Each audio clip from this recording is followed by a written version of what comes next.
George Foreman and I have a history, right? I was in Kingston, Jamaica, when he knocked out Frazier. You know, one punch lifted Frazier off his feet. And he was down, 6 times before Arthur McKenzie stopped him. George Foreman then, take it from me, was a nasty piece of work. He was surly, he hated giving interviews, he had a big afro haircut. He was the biggest man we'd ever seen, enormous guy. And, I didn't like him. Not many people in the media did like him, because he wasn't Ali, for one thing. Right. Anyway, roughly the opposite. Right. So now, let's get to, where are we? We're in Caracas. Yeah. Where he's defending against Ken Norton. Mm-hmm. That was before King announced that the Zaire fight. Yeah, the Rumble in the Jungle. So Bill Kaplan, great buddy of mine now, was Foreman's publicity man. Mm-hmm. There are about 5 British writers in Caracas. And we said to him, can you get George just to sit down to us, the British? And Bill said, oh, you know what it's like. I doubt if he'll do it, but I'll ask him. Anyway, he came back to us and said, you're not going to believe this, guys, but George has agreed to do it. Oh, okay. Wonderful. Be at the poolside, 2:00 tomorrow afternoon. Oh, we're in. Now, in those days, 1974, I was a chain smoker. And waiting for George, I was standing at the edge of the pool where he'd set up a table, smoking. Mm-hmm. And then George came along. He had a sort of uniform. He used to wear dungarees with no arms. Yeah. And he's coming and he's scowling. He's obviously doing it, but not willingly, if you like. Yeah. And he sees me smoking.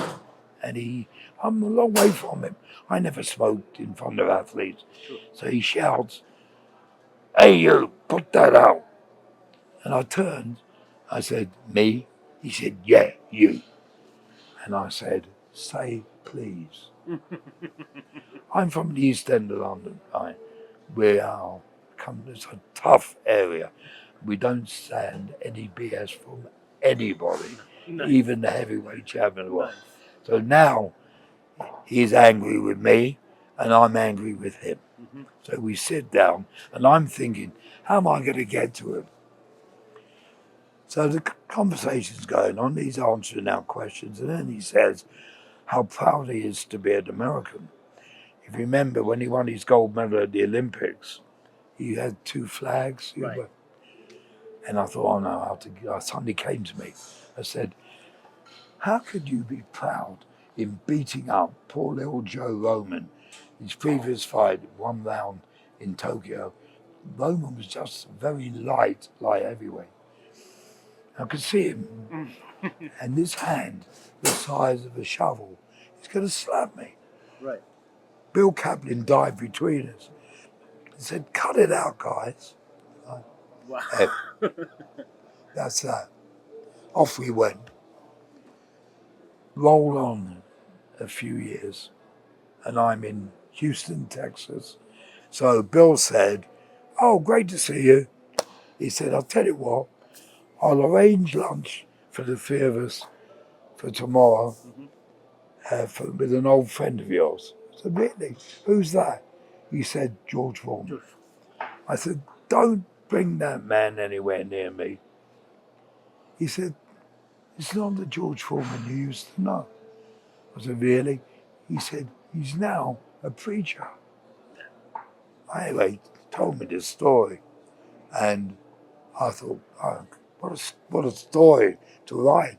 Okay, forget about the past, we'll start anew. I said, okay, well, I look forward to it. Now, the next day I'm standing in the lobby of the hotel smoking. And suddenly I hear a voice behind me say, hey you, put that out. And I turn around and it's now the George Foreman that we know and love. Looks like a giant Buddha. Yeah. And he's grinning from ear to ear. So we sit down and we have a wonderful couple of hours together and we're friends, right? roll on a few more years. I'm in Las Vegas, and George was then working for HBO television, and used to see him a lot. Used to do the co-commentary. And Bill Kaplan said, George is in his room. He wants to give you, he's just written a book called By George. He wants to give you a copy. He said, go up and get it. I said, oh, great. So I go up, tap on George, and come in, he opens the door. Hey, good to see you. Sat down, gave me the book. In the flyleaf, it says, to Colin, put that cigarette up from the chair. With no please. No please. And of course, he's got pride of place on my bookshelf and one of my favourite pieces of memorabilia. And George and I are great mates now, Beautiful. That's it. But there you go. That was George.